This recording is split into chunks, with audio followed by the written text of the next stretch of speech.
इस वक्त की वड्डी खबर स्काई न्यूज़ पंजाब ते न्यूज़ रूम तो सीधी। अनुराग ठाकुर ने बड़ा बयान दिता। इंदौर च एक समागम दौरान अनुराग ठाकुर का एक बड़ा बयान सामने आया। कांग्रेस ते उन्होंने बड़ा हमला किया।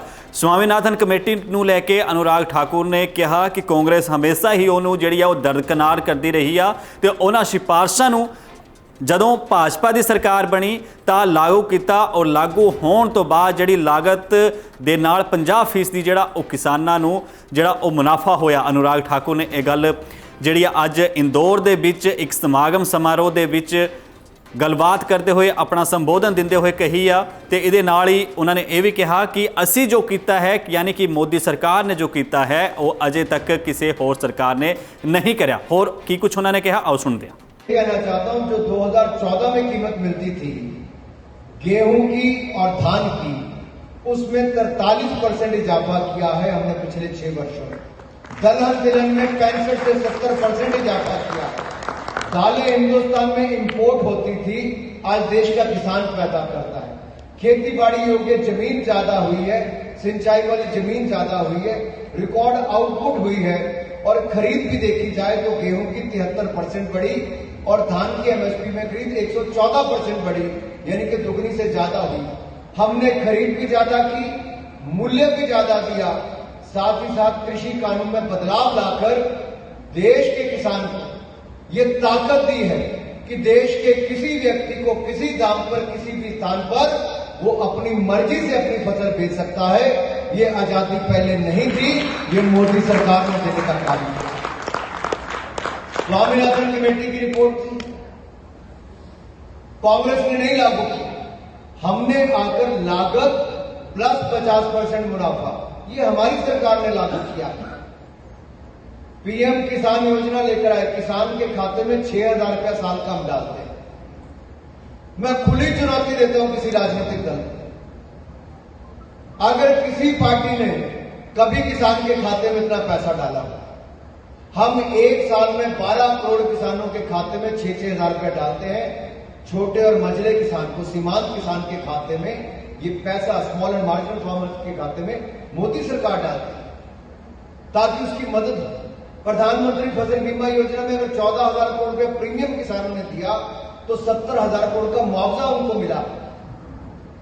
ये आंकड़े देश के सामने आने चाहिए। मीडिया के एक वर्ग दिखाता है कि किसान बैठे हैं, लेकिन वो 90-95% से ज्यादा किसानों को दिखाइए जो इस बिलों से खुश है। मात्र केवल 1-2% किसान जिनको भ्रमित करने का प्रयास किया जाता है, केवल 1-2% को भ्रमित करने का प्रयास किया जाता है और आप पूरे देश के किसान की आय पर रोक लगाना चाहते हैं। तुसीं सुनिया, अनुराग ठाकुर ने एक बारी फिर अपनी पिठ आप थापी दिती आ ते जिवें कहंदे भी ने कि अपने मूँह मिठू बनना। अनुराग ठाकुर ने स्वामीनाथन कमेटी दीआं सिफारिशां नूं लागू करने वाली चीज़ों का जिक्र किया, क्योंकि लगातार अनुराग ठाकुर जिहड़े ने या भाजपा के जिन्ने भी लीडर ने वो यही कह रहे हैं, यही गल कह रहे हैं कि जिहड़ा किसान विधेयक बनाया गया, कानून बनाया गया, उस कानून दे नाल किसानां नूं कोई नुकसान नहीं है। हालांकि बाद विच सरकारी लीडरां दे या खेतीबाड़ी मंत्री जिहड़े नरेंद्र तोमर उन्हां दा की कुछ बयान रहा, ये भी असीं तुहानूं दस्सिया। ते हुण MSP की जिथे तक गल आंदी आ, क्योंकि अनुराग ठाकुर के बयान च भी तुसीं सुनिया कि MSP की गल कही गई है, लेकिन किसानी संघर्ष लगातार है। जिन्ने मर्जी आश्वासन इन्हां लीडरां वल्लों दिते गए ने, जिहड़ियां चीज़ां गल्लां कहीआं गईआं ने, लेकिन किसान इक्को गल ते अड़े होए ने। इन्ने दिन का अंदोलन जिहड़ा वो लगातार दिल्ली के बॉर्डरां ते चल रहा, लेकिन किसान इक्को ही गल ते अड़े होए ने कि ये जिहड़े खेतीबाड़ी कानून ने यह रद्द किए जाने चाहिए। लेकिन दूजे पासे जगर हुण गल करिए तो हुण एक किसान अंदोलन दे विच एक होर मसला जिहड़ा वो विच आके जुड़ गया। SYL का मसला जिहड़ा वो हरियाणा की भाजपा ने, हरियाणा की भाजपा सरकार ने मुड़ तो चक दिता। एक दिन का उन्होंने उपवास रखा।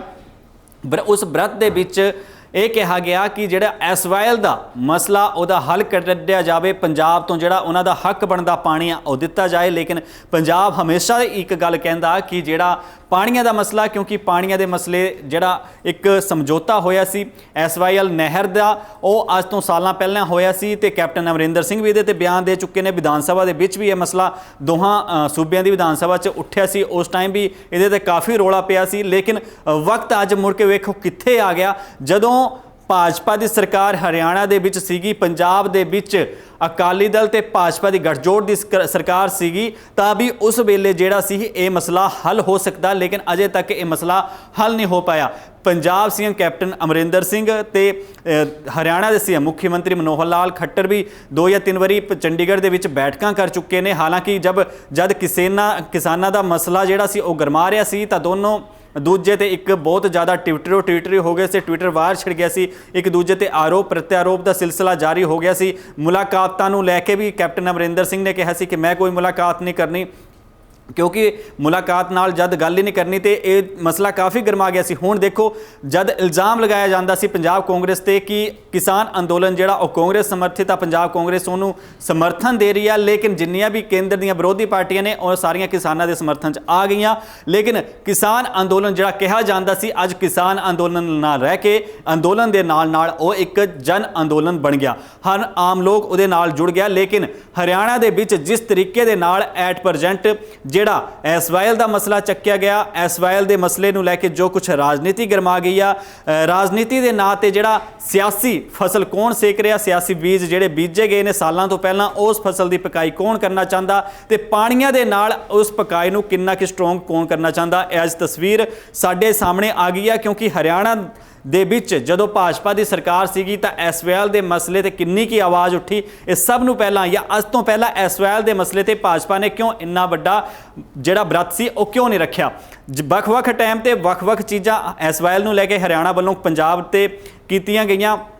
ਅਕਾਲੀ ਭਾਜਪਾ ਦੀ ਜਦ ਸਰਕਾਰ ਸੀਗੀ ਤਾਂ ਇਨੈਲੋ ਨੇ ਜਦ ਮਾਰਚ ਕੱਢਿਆ ਸੀ, ਅੰਦੋਲਨ ਇਨੈਲੋ ਐਸਵਾਈਐਲ ਲਈ ਕਰ ਰਿਹਾ ਸੀ ਤੇ ਉਹਨਾਂ ਨੇ ਸਿੰਘੂ ਬਾਰਡਰ ਤੱਕ ਫੋੜੇ ਕਈਆਂ ਲੈ ਕੇ, ਟਰੈਕਟਰ ਟਰਾਲੀਆਂ ਲੈ ਕੇ ਉਹ ਵੀ ਪਹੁੰਚੇ ਸੀ। ਲੇਕਿਨ ਫਿਰ ਵੀ ਉਸ ਟਾਈਮ ਇਨੈਲੋ ਦੇ ਨਾਲ ਕੀ ਕੁਛ ਜਿਹੜਾ ਸਲੀਕਾ ਕੀਤਾ ਗਿਆ ਸੀ ਉਹ ਵੀ ਸਾਰਿਆਂ ਨੂੰ ਪਤਾ। ਉਹ ਪੁਰਾਣੀਆਂ ਤਸਵੀਰਾਂ ਨੇ। ਬੇਸ਼ੱਕ ਅੱਜ ਜੋ ਹਾਲਾਤ ਨੇ ਐਸਵਾਈਐਲ ਦੇ ਮਸਲੇ ਨੂੰ ਲੈ ਕੇ, ਜਿਹੜੀ ਜੇਜੇਪੀ ਨਵੀਂ ਪਾਰਟੀ ਬਣ ਗਈ ਆ, ਉਹਨਾਂ ਦੇ ਕੁਝ ਇੱਕ ਲੀਡਰ ਉਸ ਟਾਈਮ ਇਨੈਲੋ 'ਚ ਹੀ ਹੁੰਦੇ ਸੀ, ਉਹ ਇਨੈਲੋ ਦੇ ਲੀਡਰ ਅੱਜ ਜੇਜੇਪੀ 'ਚ ਸ਼ਾਮਿਲ ਹੋ ਗਏ ਨੇ, ਜਿਹੜੀ ਗਠਬੰਧਨ ਦੀ ਸਰਕਾਰ 'ਚ ਆ। ਤਾਂ ਉਹਨਾਂ ਸਾਰਿਆਂ ਨੂੰ ਅੱਜ ਸੋਚਣਾ ਚਾਹੀਦਾ ਕਿ ਅੱਜ ਤੋਂ ਪਹਿਲਾਂ ਜਦ ਭਾਜਪਾ ਦੀ ਸਰਕਾਰ ਬਣੀ ਸੀ ਉਸ ਤੋਂ ਲੈ ਕੇ ਅਜੇ ਤੱਕ ਕਿਉਂ ਬਰਤ ਤੇ ਨਹੀਂ ਬੈਠੇ, ਕਿ ਉਹ ਆਪਣੀ ਸਿਆਸੀ ਫਸਲ ਕਿਸਾਨਾਂ ਦੇ ਸਿਰ ਤੇ ਸੀਂਚਣਾ ਚਾਹੁੰਦੇ। ਇਸ ਅੱਜ ਦਾ ਬਹੁਤ ਵੱਡਾ ਸਵਾਲ ਬਣ ਗਿਆ ਹਰਿਆਣਾ ਤੇ ਪੰਜਾਬ ਦੀ ਰਾਜਨੀਤੀ ਦੇ ਵਿੱਚ, ਕਿਉਂਕਿ ਪੰਜਾਬ ਤੇ ਜਿੰਨੇ ਵੀ ਕਿਸਾਨ ਨੇ ਜਾਂ ਵੱਖ-ਵੱਖ ਸੂਬਿਆਂ ਤੋਂ ਜਿੰਨੇ ਵੀ ਕਿਸਾਨ ਆ ਰਹੇ ਨੇ ਉਹ ਦਿੱਲੀ ਬਾਰਡਰਾਂ ਤੇ ਬੈਠ ਕੇ ਕੇਂਦਰ ਸਰਕਾਰ ਨੂੰ ਲਗਾਤਾਰ ਅਪੀਲ ਕਰ ਰਹੇ ਨੇ,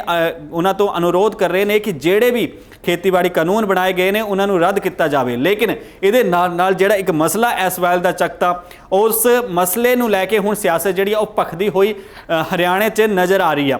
ਹਰਿਆਣਾ ਕਾਂਗਰਸ ਵੀ ਇਸ ਨੂੰ ਸਿਆਸਤ ਦੱਸ ਰਹੀ ਹੈ ਕਿ ਸਿਆਸੀ ਤੌਰ ਤੇ ਜਿਹੜਾ ਇਹ ਸਿਰਫ ਡਰਾਮੇਬਾਜ਼ੀ ਆ। ਕਾਂਗਰਸ ਦੇ ਵੱਲੋਂ ਜਿਹੜੇ ਬਿਆਨ ਆ ਰਹੇ ਨੇ ਹਰਿਆਣਾ ਦੇ ਵਿੱਚ, ਤੇ ਪੰਜਾਬ ਕਾਂਗਰਸ ਨੇ ਵੀ ਇਹੋ ਜਿਹੀਆਂ ਚੀਜ਼ਾਂ ਨੂੰ ਸਿਆਸੀ ਜਿਹੜਾ ਤੌਰ ਤਰੀਕਾ ਵਰਤਦੇ ਹੋਏ ਖੱਟਰ ਸਰਕਾਰ ਤੇ ਜਾਂ ਭਾਜਪਾ ਤੇ ਆਰੋਪ ਲਗਾਏ ਨੇ ਕਿ ਸਿਰਫ ਸਿਆਸੀ ਤੌਰ ਤੇ ਸਿਆਸੀ ਰੋਟੀਆਂ ਸੇਕਣ ਦੇ ਲਈ ਸਿਰਫ ਭਾਜਪਾ ਡਰਾਮੇ ਕਰ ਰਹੀ ਹੈ। ਹਰਿਆਣਾ ਦੀ ਜਿਹੜੀ ਮਨੋਹਰ ਲਾਲ ਖੱਟਰ ਦੀ ਸਰਕਾਰ ਆ, ਉਹਨਾਂ ਦੇ ਵਿਧਾਇਕ ਤੇ ਜਿਹੜੇ ਕਾਰਜਕਰਤਾ ਇੱਕ ਦਿਨ ਦੇ ਬ੍ਰਤ ਤੇ ਬੈਠ ਗਏ ਪਾਣੀਆਂ ਦੇ ਹੱਕਾਂ ਨੂੰ ਲੈ ਕੇ। ਅੱਜ ਤੋਂ ਪਹਿਲਾਂ ਕਿਉਂ ਨਹੀਂ ਕੀਤਾ ਗਿਆ? ਕਿਉਂਕਿ ਇਹ ਸਭ ਤੋਂ ਵੱਡਾ ਸਵਾਲ ਉੱਠ ਰਿਹਾ, ਕਿਉਂਕਿ ਉਸ ਤੋਂ ਪਹਿਲਾਂ ਵੀ ਇਸ ਮਸਲੇ ਦਾ ਹੱਲ ਹੋ ਸਕਦਾ ਨਹੀਂ, ਨਿਬੇੜਿਆ ਜਾ ਸਕਦਾ ਸੀ। ਜਦ ਪਹਿਲਾਂ ਪੰਜਾਬ ਦੇ ਵਿੱਚ ਅਕਾਲੀ ਭਾਜਪਾ ਦੀ ਤੇ ਹਰਿਆਣਾ ਦੇ ਵਿੱਚ ਭਾਜਪਾ ਦੀ ਸਰਕਾਰ ਹੁੰਦੀ ਸੀ, ਲੇਕਿਨ ਮਸਲਾ ਨਹੀਂ ਨਿਬੇੜਿਆ ਗਿਆ। ਹੁਣ ਗਠਬੰਧਨ ਦੇ ਵਿੱਚ ਸਰਕਾਰ ਬਣੀ ਹੋਈ ਆ, ਲੇਕਿਨ ਉਸ ਗਠਬੰਧਨ ਦੀ ਸਰਕਾਰ ਦੇ ਕੁਝ ਜਿਹੜੇ ਵਿਧਾਇਕ ਨੇ, ਜੇਜੇਪੀ ਦੇ 4 ਤੋਂ ਵੱਧ ਵਿਧਾਇਕ ਜਿਹੜੇ ਨੇ ਉਹ ਕਿਸਾਨਾਂ ਦੇ ਹੱਕ ਦੀ ਗੱਲ ਕਰਦੇ ਨੇ। ਕੁਝ ਨਿਰਦਲੀय ਵਿਧਾਇਕ ਵੀ ਕਿਸਾਨਾਂ ਦੇ ਹੱਕ ਦੀ ਗੱਲ ਕਰਦੇ ਨੇ। ਕਿਤੇ ਨਾ ਕਿਤੇ ਸਰਕਾਰ ਦੇ ਅੰਦਰ ਵੀ ਇੱਕ ਡਮਾਡੋਲ ਸਥਿਤੀ ਬਣੀ ਹੋਈ ਹੈ ਕਿ ਕਿਤੇ ਸਰਕਾਰ ਤੇ ਕੋਈ ਅੜਚਨ ਨਾ ਆ ਜਾਏ, ਸਰਕਾਰ ਗਿਲ ਨਾ ਜਾਵੇ। ਇਸ ਲਈ ਪੂਰੇ ਆਸ਼ਵਾਸਨ 'ਚ ਲੈਣ ਲਈ ਉਹਨਾਂ ਵਿਧਾਇਕਾਂ ਨੂੰ ਜਿਨ੍ਹਾਂ ਦੇ ਸਿਰ ਤੇ ਸਰਕਾਰ ਬਣੀ ਹੋਈ ਹੈ ਜਾਂ ਜੋ ਭਾਜਪਾ ਦੇ ਵਿਧਾਇਕ ਨੇ, ਉਹਨਾਂ ਸਾਰਿਆਂ ਨੂੰ ਰਲ ਮਿਲ ਕੇ ਇਹੋ ਜਿਹੀਆਂ ਚੀਜ਼ਾਂ ਜਿਹੜੀਆਂ ਨੇ ਹਰਿਆਣਾ ਦੇ ਵਿੱਚ ਹੋ ਰਹੀਆਂ ਨੇ, ਸਿਆਸੀ ਜਿਹੜੇ ਮਾਹਿਰ ਨੇ ਜਦੋਂ ਉਹਨਾਂ ਨਾਲ ਗੱਲਬਾਤ ਕੀਤੀ ਜਾਂਦੀ ਹੈ ਤਾਂ ਇਸ ਤਰੀਕੇ ਨਾਲ ਦੇਖਦੇ ਨੇ ਕਿ ਕਿਤੇ ਨਾ ਕਿਤੇ ਸਰਕਾਰ ਨੂੰ ਡਮਾਡੋਲ ਹੋਣ ਦੀ ਸਥਿਤੀ ਆ। ਕਿਉਂਕਿ ਜਦੋਂ ਵੀ ਸਰਕਾਰਾਂ ਦੇ ਵਿੱਚ ਡਮਾਡੋਲ ਸਥਿਤੀ ਹੁੰਦੀ ਹੈ ਤਾਂ ਕੁਝ ਇਹੋ ਜਿਹੇ ਤਰੀਕੇ ਅਪਣਾਉਂਦੇ ਨੇ, ਸਿਆਸੀ ਮਾਹਿਰ ਇਹੀ ਦੱਸਦੇ ਨੇ। ਦੂਜੇ ਪਾਸੇ ਹੁਣ ਕਿਸਾਨੀ ਅੰਦੋਲਨ ਨੂੰ ਇੰਨੇ ਦਿਨ ਹੋ ਗਏ ਚੱਲੇ ਹੋਏ ਨੂੰ, 24ਵਾਂ 25ਵਾਂ ਦਿਨ ਸ਼ੁਰੂ ਹੋਣ ਵਾਲਾ, ਤੇ 25ਵੇਂ ਦਿਨ 'ਚ ਕੀ ਕੁਝ ਖਾਸ ਰਹਿੰਦਾ ਇਹ ਤਾਂ ਹੁਣ ਕਿਸਾਨੀ ਲਗਾਤਾਰ ਜਿਸ ਤਰੀਕੇ ਨਾਲ ਹੁਣ ਰਵੀਵਾਰ ਦੀ ਕੀ ਕੁਝ ਰਣਨੀਤੀ ਹੈ ਕਿਸਾਨੀ ਆਗੂਆਂ ਦੀ, ਉਹ ਕਿਸਾਨਾਂ ਥੋੜੀ ਦੇਰ 'ਚ ਉਹ ਵੀ ਸਾਰਿਆਂ ਦੇ ਸਾਹਮਣੇ ਆ ਜਾਣਗੀਆਂ। ਲੇਕਿਨ ਜੋ ਕੁਝ ਲਗਾਤਾਰ ਤੋਂ ਕੇਂਦਰ ਤੋਂ ਜਾਂ ਭਾਜਪਾ ਤੋਂ ਜੋ ਪ੍ਰਤੀਕਿਰਿਆ ਆ ਰਹੀਆਂ ਉਹ ਕਿਸਾਨੀ ਕਾਨੂੰਨ ਨੂੰ, ਖੇਤੀਬਾੜੀ ਕਾਨੂੰਨ ਬਿਲਕੁਲ ਜਾਇਜ਼ ਦੱਸਦੇ ਨੇ। ਲੇਕਿਨ ਜੋ ਅੱਜ ਭਾਜਪਾ ਦੀ ਹਰਿਆਣਾ ਦੇ ਵਿੱਚ ਸਥਿਤੀ ਆ, ਜੋ ਭਾਜਪਾ ਵੱਲੋਂ ਕੀਤਾ ਜਾ ਰਿਹਾ, ਉਹ ਕਈ ਸਵਾਲ ਭਾਜਪਾ ਦੇ ਉੱਪਰ ਹੀ ਚੱਕ ਦਿੰਦਾ ਕਿ ਜਦੋਂ ਐਸਵਾਈਐਲ ਦਾ ਮਸਲਾ ਪਹਿਲਾਂ ਵੀ ਚੱਕਿਆ ਜਾ ਰਿਹਾ ਸੀ ਜਾਂ ਪਹਿਲਾਂ ਵੀ ਚੱਕਿਆ ਜਾਂਦਾ ਸੀ ਤਾਂ ਕਿਉਂ ਨਹੀਂ ਨਿਪਟਾਰਾ ਕੀਤਾ ਗਿਆ। ਉਸ ਤੋਂ ਪਹਿਲਾਂ ਹਰਿਆਣਾ ਸੀਐਮ ਤੇ ਪੰਜਾਬ ਸੀਐਮ ਕੈਪਟਨ ਨੇ ਜਦ ਮੁਲਾਕਾਤ ਕੀਤੀ ਤਾਂ ਕਿਉਂ ਨਹੀਂ ਇਸ ਮਸਲੇ ਦਾ ਹੱਲ ਹੋਇਆ। ਹੁਣ ਕਿਸਾਨੀ ਅੰਦੋਲਨ ਜਦ ਚੱਲ ਰਿਹਾ, ਜਦ ਹਰਿਆਣਾ ਵੱਲ ਨੂੰ ਕਿਸਾਨ ਕੂਚ ਕਰ ਰਹੇ ਸੀ, ਦਿੱਲੀ ਵੱਲ ਜਾ ਰਹੇ ਸੀ, ਤਾਂ ਹਰਿਆਣਾ ਦੇ ਵਿੱਚ ਉਹਨਾਂ ਨਾਲ ਕਿਸ ਤਰੀਕੇ ਨਾਲ ਜਿਹੜਾ ਸੀ ਬਿਹੇਵ ਕੀਤਾ ਗਿਆ, ਕਿੱਦਾਂ ਉਹਨਾਂ ਲਈ ਬਾਰਡਰ ਬਣਾਏ ਗਏ, ਬੈਟਰ ਕੈਨਨ ਇਸਤੇਮਾਲ ਕੀਤੇ ਗਏ ਹਰਿਆਣਾ ਪੁਲਿਸ ਪ੍ਰਸ਼ਾਸਨ ਵੱਲੋਂ, ਤੇ ਉਹ ਸਾਰੇ ਜਿਹੜੇ ਹੁਕਮ ਸੀ ਕਿੱਥੋਂ ਆਏ। ਸਿੱਧੀ ਤੌਰ ਤੇ ਪੁਲਿਸ ਪ੍ਰਸ਼ਾਸਨ ਤੇ ਸਰਕਾਰ ਤੇ ਸਵਾਲ ਖੜੇ ਹੁੰਦੇ ਨੇ। ਅੱਜ ਵੀ ਜੇਕਰ ਉਹ ਕੋਈ ਤਸਵੀਰਾਂ ਵੇਖਦਾ ਤਾਂ ਇਹੀ ਸਵਾਲ ਚੱਕਦਾ ਕਿ ਜਿਹੜੇ ਕਿਸਾਨਾਂ ਤੇ ਲਾਠੀ ਚਾਰਜ ਕੀਤਾ, ਜਿਨ੍ਹਾਂ ਕਿਸਾਨਾਂ ਤੇ ਇੰਨੀਆਂ ਤਾਰਾਂ ਵਿਛਾ ਦਿੱਤੀਆਂ ਗਈਆਂ, ਰਾਹ ਦੇ ਵਿੱਚ ਰੋੜੇ ਪਾਏ ਗਏ, ਜਿਨ੍ਹਾਂ ਤੇ ਪਾਣੀ ਦੀਆਂ ਬੁਛਾਰਾਂ ਕੀਤੀਆਂ ਗਈਆਂ, ਬਾਅਦ ਵਿੱਚ ਉਹਨਾਂ ਹੀ ਕਿਸਾਨਾਂ ਨੇ ਉਹਨਾਂ ਪੁਲਿਸ ਵਾਲਿਆਂ ਨੂੰ ਰੋਟੀਆਂ ਵੀ ਖਵਾਈਆਂ ਤੇ ਆਪ ਉਹਨਾਂ ਦੇ ਨਾਲ ਬਹਿ ਕੇ ਗੱਲਾਂ ਵੀ ਕੀਤੀਆਂ। ਲੇਕਿਨ ਉਹਨਾਂ ਕਿਸਾਨਾਂ ਦੇ ਵੀ ਨਾ ਪਤਾ ਨਹੀਂ ਕਿੰਨੇ ਕੀ ਬੱਚੇ ਉਸ ਪੁਲਿਸ ਬਲ 'ਚ ਸ਼ਾਮਲ ਸੀਗੇ ਜਿਹੜੇ ਆਪ ਕਿਸਾਨੀ ਕਰਦੇ ਨੇ, ਜਿਨ੍ਹਾਂ ਦੇ ਬਜ਼ੁਰਗ ਕਿਸਾਨੀ ਕਰਦੇ ਨੇ। ਕਿਤੇ ਨਾ ਕਿਤੇ ਉਹ ਸਰਕਾਰੀ ਨੁਮਾਇੰਦੇ ਨੇ ਤੇ ਉਹਨਾਂ ਨੂੰ ਜੋ ਆਦੇਸ਼ ਪ੍ਰਸ਼ਾਸਨਿਕ ਤੌਰ ਤੇ ਆਣੇ ਨੇ ਜਾਂ ਉੱਚ ਅਧਿਕਾਰੀਆਂ ਦੇ ਆਣੇ ਨੇ, ਉਹਨਾਂ ਨੇ ਉਹੀ ਕਦਮ ਲੈਣੇ ਨੇ। ਲੇਕਿਨ ਮਸਲਾ ਸਿਰਫ ਅੱਜ ਇੱਥੇ ਆ ਕੇ ਰੁਕ ਜਾਂਦਾ ਕਿ ਜਦ ਕਿਸਾਨ ਅੰਦੋਲਨ ਚੱਲ ਰਿਹਾ, ਕਿਸਾਨ ਆਪਣੇ ਹੱਕ ਦੀ ਆਵਾਜ਼ ਚੱਕ ਰਹੇ, ਇੰਨੀ ਠੰਡ ਦੇ ਵਿੱਚ ਬਾਰਡਰਾਂ ਤੇ ਬੈਠੇ ਹੋਣੇ, ਰਾਤ ਦਿਨ ਉੱਥੇ ਮੋਰਚਾ ਲਾਈ ਬੈਠੇ ਨੇ, ਉਮੀਦ 'ਚ ਬੈਠੇ ਨੇ ਕਿ ਜਿਹੜੀ ਕੇਂਦਰ ਸਰਕਾਰ ਕਾਨੂੰਨ ਨੂੰ ਰੱਦ ਕਰੇਗੀ, ਕੋਈ ਪੋਜ਼ਿਟਿਵ ਰਿਸਪੌਂਸ ਆਏਗਾ, ਜੋ ਵੀ ਉਹਨਾਂ ਦੀਆਂ ਮੰਗਾਂ ਹੈ ਉਹ ਮੰਨੇਗੀ। ਲੇਕਿਨ ਜਿਹੜਾ ਮਸਲਾ ਹੁਣ ਹਰਿਆਣਾ ਦੀ ਭਾਜਪਾ ਸਰਕਾਰ ਵੱਲੋਂ ਇਹਦੇ ਵਿੱਚ ਐਸਵਾਈਐਲ ਦਾ ਛੇੜਿਆ ਗਿਆ, ਸਿਆਸੀ ਮਾਹਿਰਾਂ ਦੇ ਤੌਰ ਤੇ ਜਾਂ ਰਾਜਨੀਤਿਕ ਤੌਰ ਤੇ ਜਿਹੜੀ ਬਿਆਨਬਾਜ਼ੀ ਹੋ ਰਹੀ ਹੈ, ਕਾਫੀ ਸਵਾਲ ਖੜੇ ਕਰਦੀ ਹੈ।